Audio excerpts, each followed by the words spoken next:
আমি আমার অন্তর থেকে বলছি, হে দুনিয়ার মানুষ, তোমরা আমাকে গালি দাও, আমি কিছু বলবো না। আমার পিতামাতাকে গালি দাও, আমি কিছু বলবো না। আমার প্রতিষ্ঠানকে গালি দাও, আমি কিছু বলবো না। আমার বংশকে গালি দাও, আমি কিছু বলবো না। কিন্তু আমার নবীকে গালি দেওয়া হলে তোর জিহ্বা টেনে দিব।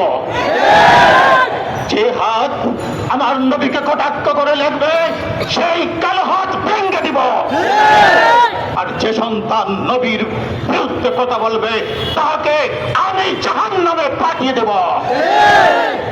আজকের সমাবেশ থেকে সারা মুসলিম উম্মাহ নয়, সমস্ত দুনিয়ার মানবতাকে জানিয়ে দিতে চাই, রাসূল বিদ্বেষীদের স্থান এই পৃথিবীর বুকে নেই।